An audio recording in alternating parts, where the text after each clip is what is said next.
During the story, there is a mention of the F word. It will be bleeped out, so prepare for, a loud beep. But in reality, I just didn't say it. I didn't say it at all. It's a very disgusting word. That is the only thing in this story that is like that. Okay, enjoy the story. This happened nearly a decade ago now. At the time of this story, I was 15, male, 5'5", and 132 pounds, or 60 kilograms. I was a wrestler, so I always knew my exact weight and kept myself extremely lean, but still had a fairly muscular build.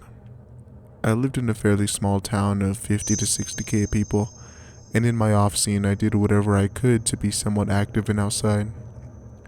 I had a friend, let's call him Blaze, who was really into disc golf and always asked to come play with him and smoke a doobie while we were in a more secluded part of the course. He was a couple years older than me, but no bigger than I was, just a not so great influence for me at the time. This small town had only 2 disc golf courses, one at the very public park near a middle school, or the one at the edge of town in an older park that was much bigger. Obviously, we weren't smoking for everyone to see, so the edge of town sealed off park it is. Little did I know that on Thursday afternoons, this park happened to be my town spot for gay men to meet and hook up in the parking lots. I live in the Midwest US, so these were not your stylish, young, pretty guys. It was mostly guys aged 30 to 50 who were pretty big and aggressive looking. So we finished the course and the joint, walked out of the woods anything but sober. We typically either just chilled in the grass or played catch after we finished up until my buddy was more normal and ready to drive back. We noticed that there were way more cars in the parking lot than when we got there. A lot of older guys sitting on trunks of their cars or their tailgates, loosely grouped up together.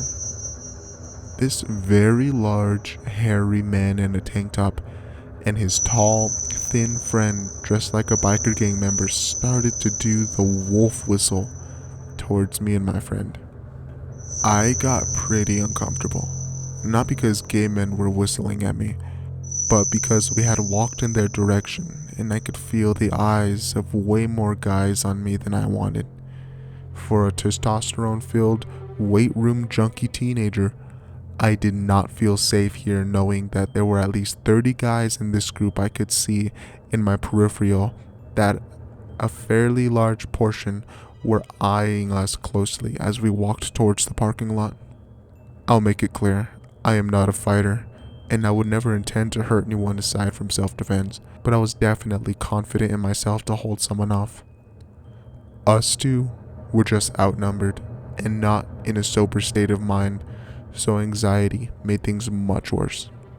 A couple of them just said some gross catcall things, more whistles, and that woo noise that rednecks make when they are excited about something or instigating.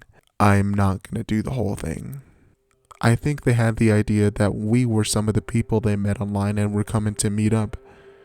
Being high, I didn't care what was going on. I just wanted to be safe and not the center of attention. When we got closer, the big hairy man who did the first wolf whistle said something like, "You think you could handle this?" And I just mumbled, "No thanks." And I tried to keep walking. He yelled back, "What was that, boy?" To which I just said more clearly, "No thanks. I'm not into that." He seemed offended and angrily said, "Not into what?" All I said was, "Sorry, I'm not gay." And he seemed to be offended by the word gay, asking me to repeat myself in a very aggressive tone. So I corrected myself and said I'm not a homosexual. Things escalated from here real quick. The man stepped forward from leaning against a truck and grabbed my wrist. He said, "We can fix that real quick." Don't get excited. I didn't do some cool fight move to attack him, just a simple wrist roll, and using that momentum, a quick push of the elbow to turn him around so that he would have his back to me and I could get by without anything more. He said, "Touch me like that again, and we will get both of you." Another guy made his way over to Blaze, who was much less the calm and chill type stoner that I was. I can only describe as what he did as one of those kicks or sidesteps off of a wall. He kicked at the wall and leaped off into the guy's chest. He started to run and yelled, "Piss off!" Very quickly, bunches of guys began to stand up from their seats on the outside of their cars and motion our direction. I started to book it for the car too, and Mr. Skinny Biker Man was running right after us. Thank God it was just him running and not multiple chasing us, or this story might be different. I was faster than Blaze, so I got ahead of him, and picture us running across a parking lot to his truck that was facing us, backed into a stall. I got around to the passenger side quickly with Blaze still about 100 feet from the truck.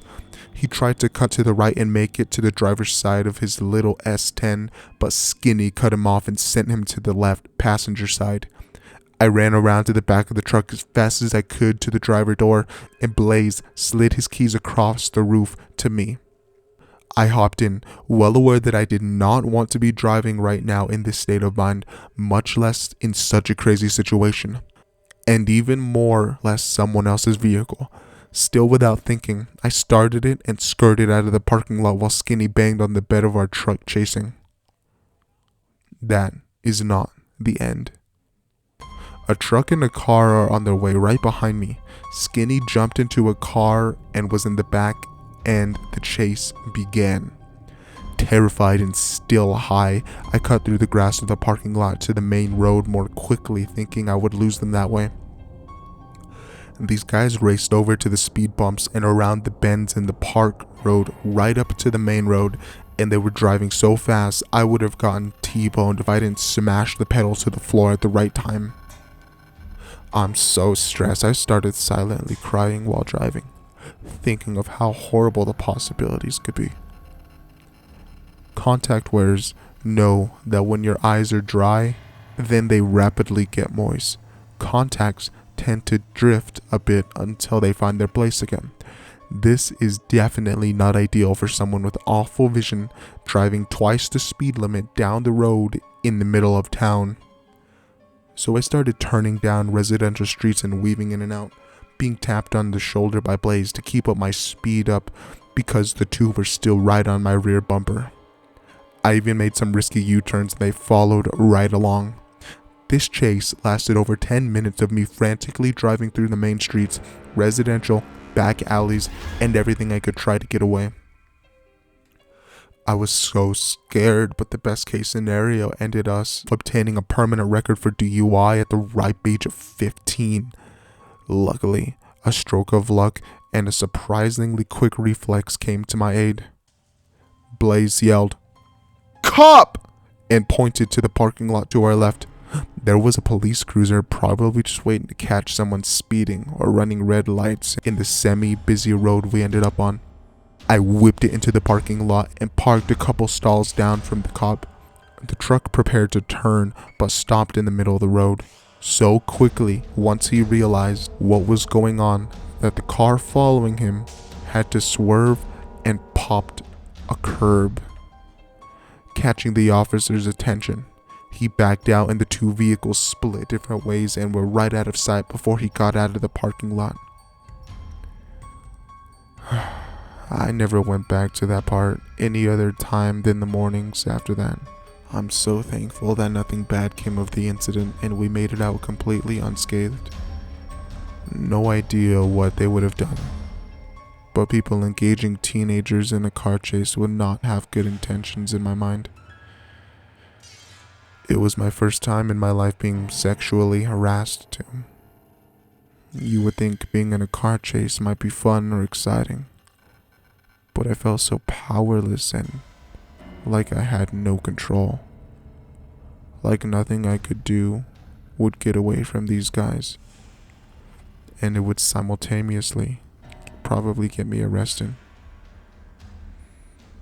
I just discovered this subreddit today on my main account, but I was nervous to post this due to the nature of it. I still wouldn't go anywhere near that place after noon again.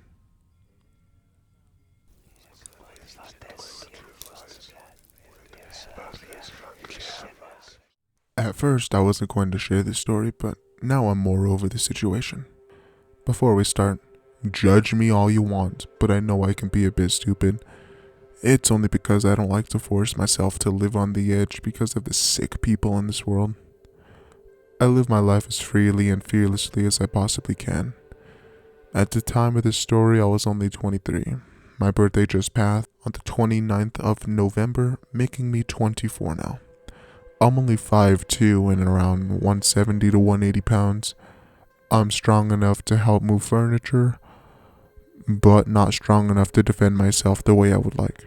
You would think as someone who has survived an attempted sexual assault, I would learn some self-defense, but I've lost a lot of motivation and self-worth since. The abusive relationship really made it worse.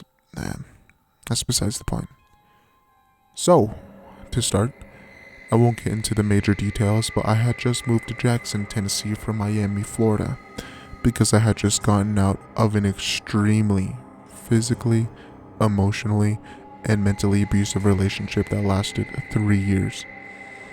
About sometime into June, my current boyfriend and I had been doing trips pretty much every weekend. We would visit a new hiking trail and waterfall area. Although there isn't a nightlife, Tennessee is amazing and beautiful. We went to this place called Narrows on the Harpeth. This was one of the underwhelming places that we have been, but it's still relaxing. After we found a cool place to sit and swim after hiking for a couple hours, a few shots and one blunt later, it was time to make the hour trip back to Jackson. I had put my shoes on and I slipped my black dress on, which was a little bit above the knee length, like if I bent too far forward, my little bum would be on display. I own my body and sexuality, so showing some skin never really bothers me, and I don't really think about it because I just expect people to respect me as I respect them in the way they dress. Anyways, on the way back to the car, I, being the tipsy, dumb one, as I am, managed to trip and fall and scrape my leg pretty badly. It's actually scarred now. Anyways, I tell my boyfriend we need to go to Walmart once back in Jackson so I could thoroughly clean my wound with hydrogen peroxide and Neosporin. My boyfriend says, okay. An hour later we are at Walmart. Mind you, it is only 9 p.m. going on to 10. I'm not late by any means. We get what we need, but because I'm still a little tipsy and pretty high from the blunt I finished in the car ride home, I got distracted so easily and remembered that my boyfriend got me the wrong size case for my iPhone 11 Pro. Little flex. He got the Max instead of just the Pro. I wanted an idea of what I could trade it for, and he wanted to look at some of the games as well as the gaming PC for me. So, I am happily tipsy and excited to find a new case, which if you have ever been to Walmart, the cases are never in order and often cause you to bend down to look at things. There was a man looking at the cases, and I just said, "Excuse me, can I look at those cases you're standing in front of?" He just looked at me with a blank yet so dirty look. He nodded and stepped over. As I am happily looking through the shelf, about 10 minutes in, this lady and what I assume are her 2 children approach me. Mind you, we are in the middle of Walmart. Mind you, we are in the middle of a pandemic, and I am thrown off by how close she is to me, especially with her baby that looks no older than 9 months. I step back and she just grabs my arm and says, "OMG, I haven't seen you in forever. Look at that hair. Wow. Her grip tightens. At this point, my heart is racing, my face gets hot, and I am visibly scared. That's when my boyfriend says, "Everything okay, babe?" He looks at me equally concerned. I am thinking to myself, does this lady know my mom? Who is she? Is she an old family friend? I don't remember. Mind you, I'm originally from Ohio. We have family here, but I don't know any of my family that lives in Tennessee. So my mom loves to brag about her kids, so I'm trying to shake this weird feeling, but her daughter keeps looking behind me. So I go to turn around and she goes, "No, don't turn around. Walk with me, please. Trust me." I don't know why, but I felt she was being genuine and I just followed her. We step over to the side of the baby clothes and it is still in front of the electronics when she says, "Baby, I'm sorry to scare you, but there are 3 men surrounding you. They went by the laptops and I noticed a guy taking photos and video of you while you were bent over looking at the cases. The other man was the tall guy next to you, and I don't know where the 3rd guy went." All I can remember is this high-pitched ringing in my ears. My stomach flipped and I felt I was going to be sick. I never knew what people meant when they said everything slowed down, but in that moment everything moved in slow motion and I was freaked out to the point I had no clue what she said after that. It was as if I blacked out for a moment and then quickly came to the realization that my family and my boyfriend were looking at me, visibly panicked. I turned around and there he was.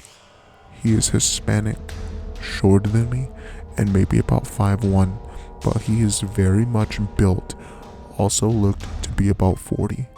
The older man, who was white and maybe in his 40s, was about 5'11". I will never forget the dead blank range in that man's Hispanic eyes. Like his first meal in 5 days had been stolen from him, and he was ready to kill in order to have it back. That's when I saw the white man walk over to him. They said something. Both looked at me, looked back at each other, and said something else, and started to walk slowly towards us.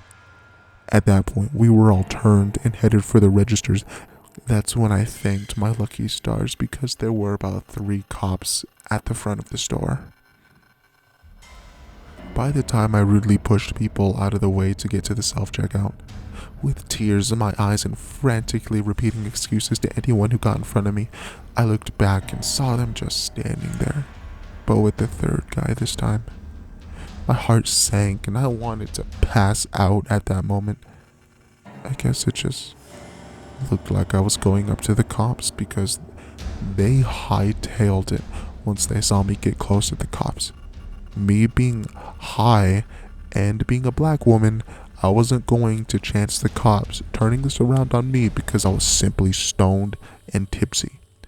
My only thought was, get to the car, get to the gun, don't stop, run. My boyfriend said he could barely keep up with me at this point and I had to grab his hand so tight he had to force the grip up because it felt like I was, quote, going to crush his hands. And before anyone bashes my boyfriend, I don't expect a man to be my savior. Also, he isn't the angry and confrontational type. He is very calm and level-headed. He wouldn't hurt a fly unless I asked him to get rid of it for whatever reason. I just knew I was the target and I am putting him at risk. I knew they could easily jump on him. One of them could overpower me after taking him out. I probably looked crazy, half walking and running past everyone, but I didn't care. I wasn't going to become another missing sister. We made it to the car safely and peel out of there. I've never seen him drive so fast as he is beyond careful and would never speed. We sat at the Sonic for about an hour to make sure we weren't being followed. We recounted everything that happened. I could I couldn't believe we were both too tipsy to notice that I had become prey in somewhere as simple as Walmart. I've never felt so stupid and irresponsible in my life. I never want to experience that fear and panic in my life again. I didn't even get the chance to thank the lady who pretty much saved us. Sometimes we talk about it. What if the lady didn't see what that guy was doing? Even if we catched on, there were 3 of us and we only saw 2 at first. I think of the horrors.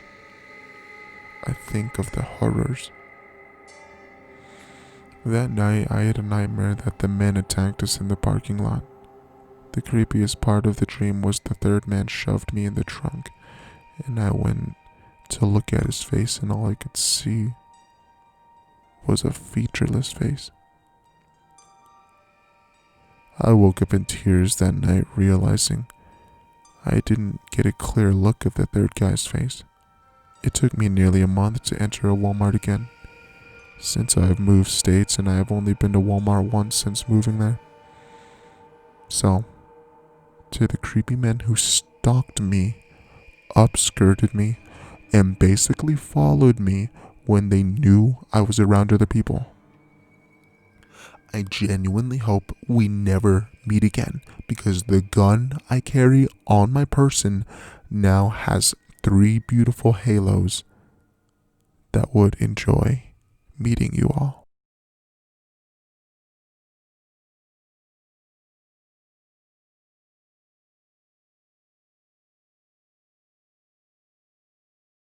A few years ago, I was renting a house in Northern California.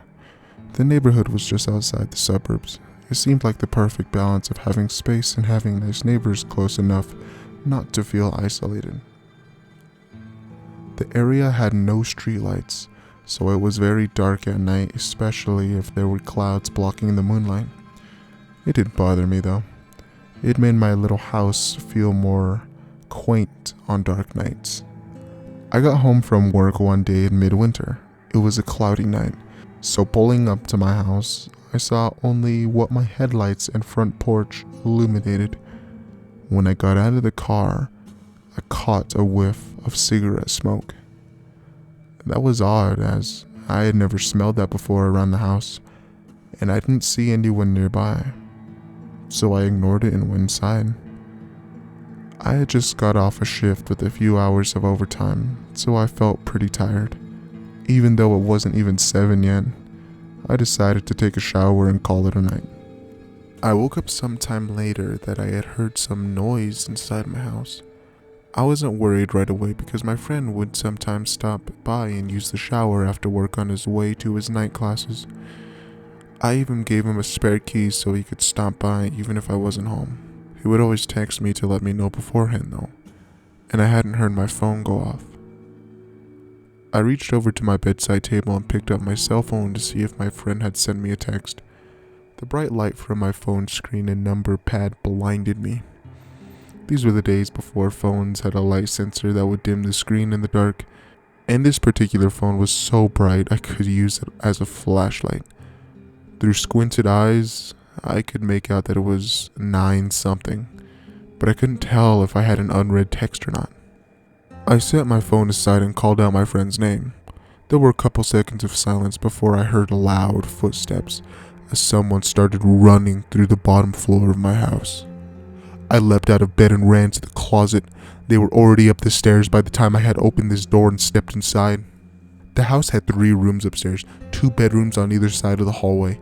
The one I was in was a spare, and a bathroom at the end. The bedroom doors were both closed, but the bathroom door was cracked open. I heard whoever was in my house thunder down the hallway past my door and into my bathroom. That gave me enough time to open the attic access in the ceiling of my closet and hoist myself up. I had just started to lift myself up when the person ran back out of the bathroom. My feet were barely inside the attic when my bedroom door burst open. I heard footsteps run into my room and stop. When they didn't see me in that room, they ran back to the hallway and into the other room, which was just boxes stacked in a corner, some weights, and a table where I painted my miniature models.